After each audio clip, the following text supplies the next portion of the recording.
We are here at the Digital Enterprise CIO Assembly in beautiful Miami. I'm here for a special edition of Millennium Live, and I'm lucky enough to be joined by Bob Evans, the founder and principal at Evans Strategic Communications and the host of the Cloud Wars podcast. Bob, thank you very much for joining us. Nick, thanks very much. Pleasure to be here. So let's just jump right in. Can you share with our audience and community a little bit more about yourself and your work as the host of Cloud Wars? Sure. I've had a lot of fun, Nick, for a while. A number of years I've covered the tech industry, not as a technologist, but trying to understand the business strategy and the impact technology has on business. So that's been a lot of fun. I did that as a journalist and analyst. I worked at SAP, I worked at Oracle, and now I'm working on my own here. And Cloud Wars is the media company I started about a year ago, and the effort there is to try to look at what's going on with all these great technologies from a business customer's point of view. Which one of these companies, in addition to creating very cool code, is really understanding what the business imperatives are of the assembly and the great C-level executives that Millennium Alliance pulls together. So, fantastic. So you obviously have a passion for communications and obviously a lot of time in technology. Question, has communications always been in your DNA, or did you have a certain career experience that really triggered the passion? Well, there's probably different ways of looking at that. I think I'm one of 7 siblings. I was number 6, and 6 of us were boys, and they're all bigger than me. So I had to learn pretty early how to use the gift of gab to negotiate some of the harder corners and elbows around them. But no, Nick, I think I always did enjoy this notion of telling stories about things, and I think we'll look back not too far into the future and see that this era that we're in right now is probably the equal or more profound than the Industrial Revolution or anything that's happened before, because it changes every facet of our lives.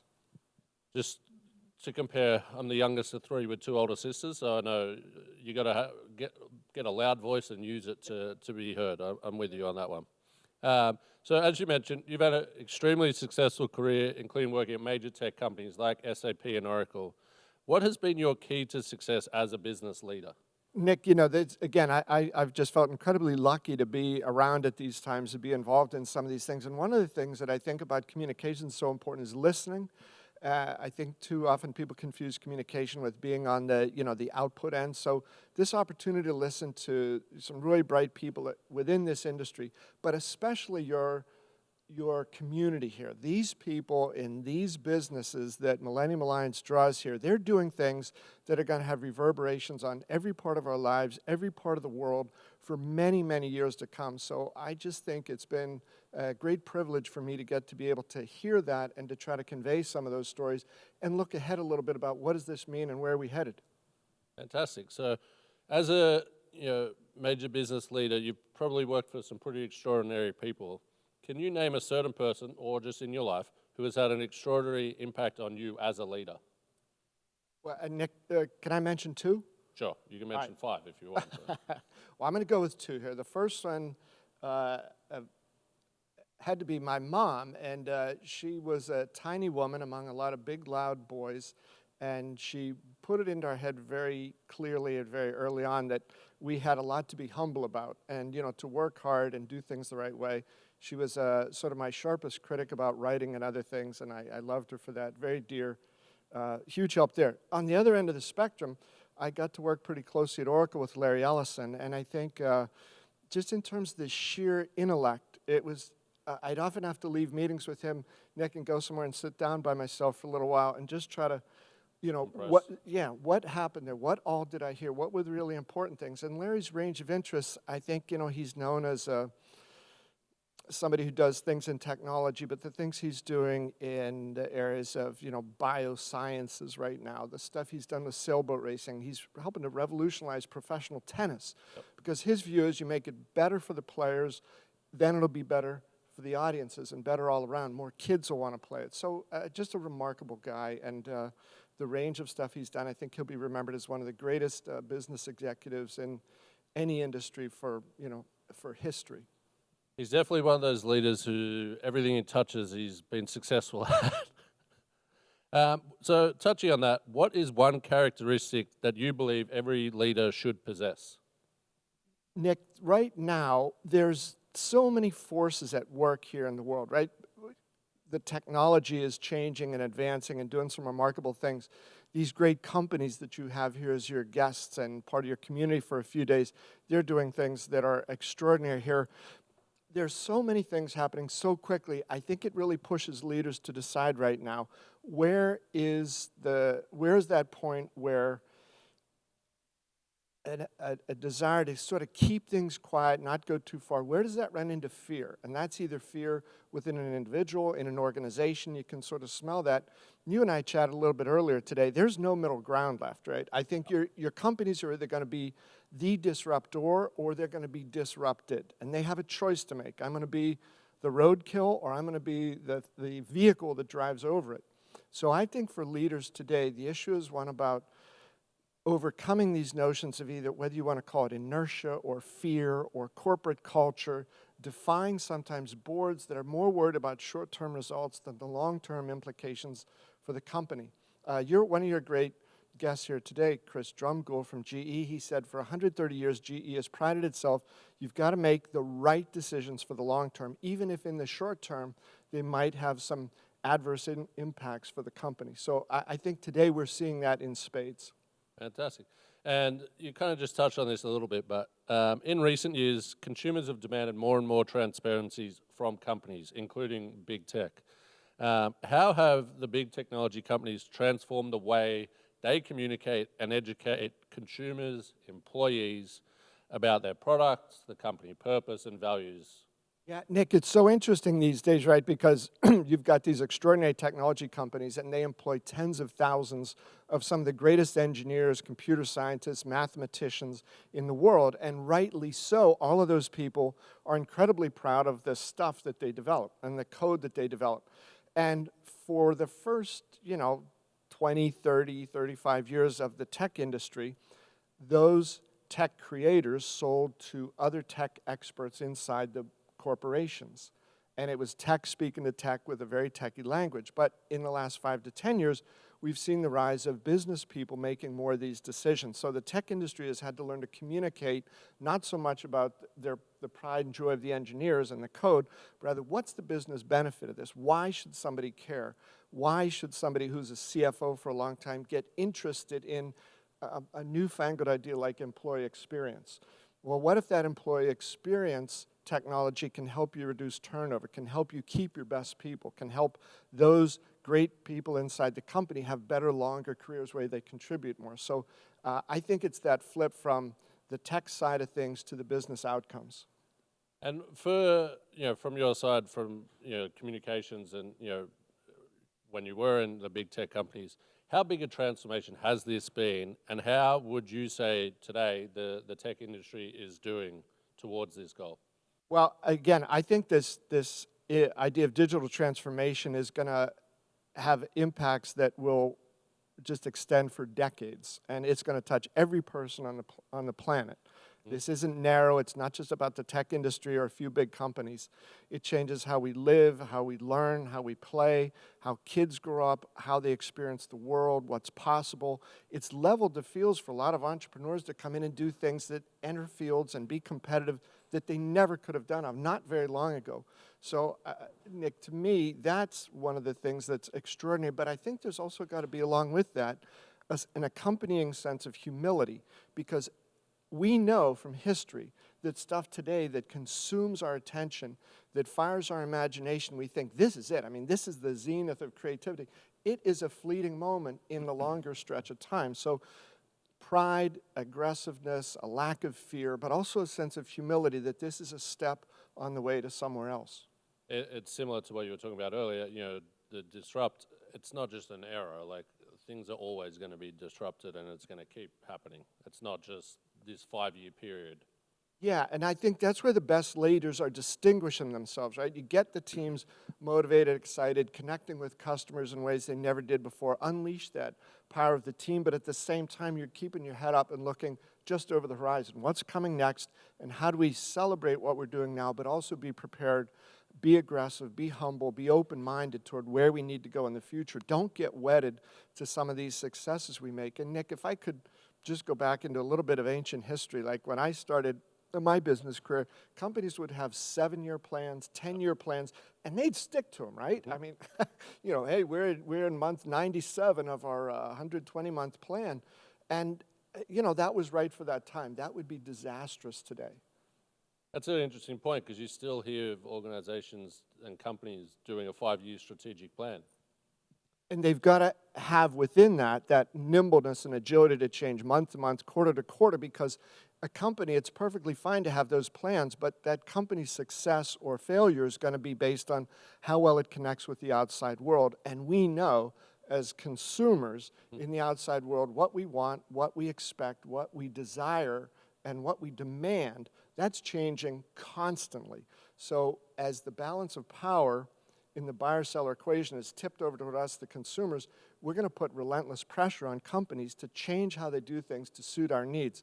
So the notion of a 5-year plan is good, but it's got to be based on how the world outside operates, not what is convenient or locked down in some strategy calendar.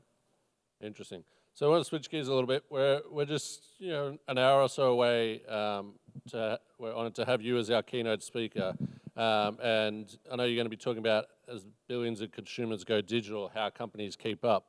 Can you just give a little bit what you're hoping to instill in the audience here at the Assembly? Yep. Nick, it's a fantastic opportunity. And again, the heart of what I'm going to try to get at here is understanding with the incredible type of attendees and community, the guests that you have here for the Millennium Alliance Assembly here is extraordinary. So I'm not going to be able to tell any of these people anything that they don't know yet about what's going on. So I'm going to try to look at a few different things from a high-level point of view. And one is we're going to talk about 10 megatrends, 10 examples of companies going through this digital transformation, and 15 quick quiz questions that I'd like to toss out to everybody, because we sometimes get so caught up in what we're doing in our jobs day to day, just a little bit of a step back and say, how am I doing against, the broader universe?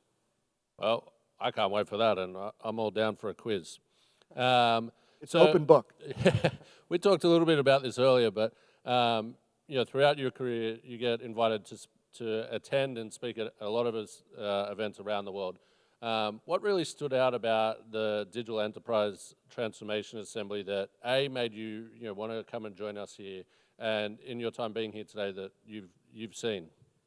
Nick, it always for me comes down to the caliber and the quality of the people in the audience, the attendees, the community that's involved in it.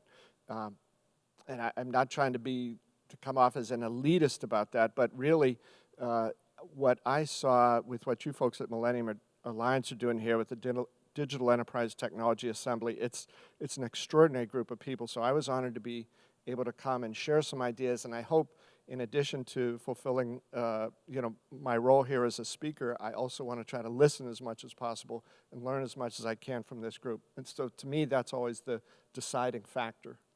Well, that's fantastic advice, but speaking of advice, what one piece of advice would you give someone going into a C-suite leadership position for the first time?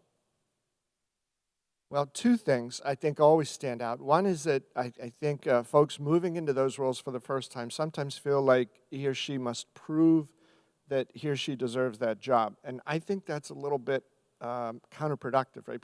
You got the job. So clearly other people feel you deserve to have this.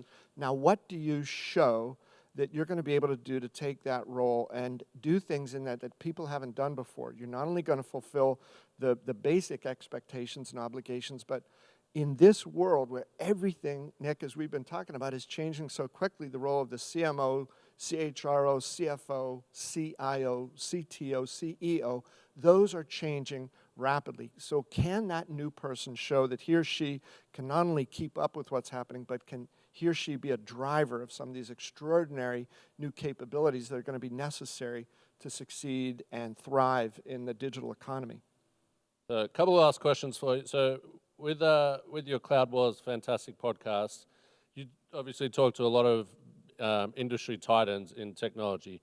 What one company and what they're doing, digital transformation or in general, is really exciting you with the work they're doing and leading from the front? There's a very big grocery store chain in the U.S. called Kroger's. I think it's $120 billion. Yeah, it's a little small company. Yeah, yeah. $10 billion a month. You think about that, $2.5 billion a week in revenue they're doing. Kroger's been around for a century, and they've decided in the last couple of years that in addition to selling groceries, they need to become a software company. Not just, some of the little standard things like customized email or whatever it might be. They are creating commercial software that they're going to not only use internally, but they're going to sell to other retail companies. Interesting. And they felt that this, Nick, is doing two things for them. One, this specialized type of software, they felt they needed to do some of this themselves to differentiate from their competitors and create superior customer experiences. And the second part of it was they see it as a new revenue opportunity, future growth for them. But I think that, to me, is mind-blowing. And if you can say that, right, perhaps in some ways we tend to think of a grocery company as fairly basic, it's low margin, changing, yet those people had the courage and the capability and the ambition to go out and say, we're going to do something profoundly different to help dazzle our customers today and create new growth opportunities for tomorrow. That is a fantastic example, especially because a lot of legacy companies, the 100-year, 150-year companies, they're the ones who struggle with innovation the most. So to be able to innovate something like that, that's pretty incredible. Nick, that's such an interesting time right now because some of these big companies, you can look at them and say, well, it's going to be harder for them, right? It's, turning around the oil tanker in the middle of a swimming pool. It's going to be impossible. But for those big companies, they're able to harness all those things, the knowledge, the market capability, the expertise of their people, the relationships with customers. If they can harness that and then have the energy and the courage to plunge boldly into some new areas, they're going to be unstoppable. And I think that those incumbents have a fantastic opportunity, but it's going to take the sort of leadership that you've been talking about here today, and that I think you and the folks at Millennium Alliance are doing such a great service to your communities by bringing these subjects up. Nobody is guaranteed success in this future. Nobody's going to be walled off from it. It depends on your desire, your energy, your vision, and your willingness to create great environments for your people. So we're just a few weeks left of 2019, so I can't let you go without asking, what is your number one prediction and your number one tip for the C-suite executive for 2020? Yeah, I would not so much in the deep tech side of this, but AI and machine learning for whatever a C-suite executive is looking at that right now. I think you need to multiply that times a factor of 5 or 10 with the impact that's going to have. Just two quick details to back that up, Nick. One is, and I'm sure there's a lot of other big tech companies doing similar things, but Microsoft in its last quarterly earnings call said they now have 20,000 paying AI customers, including 85 of the Fortune 100. So 20,000 of them. These aren't trials. These aren't skunk works in the basement. This is happening, and it's going to explode onto the scene, I think, faster than many of us would ever have expected. Well, Bob Evans, thank you very much for joining us here in Miami. We really appreciate it, and we're looking forward to your keynote. Nick, thank you. It's a pleasure to be here. Thanks so much for having me.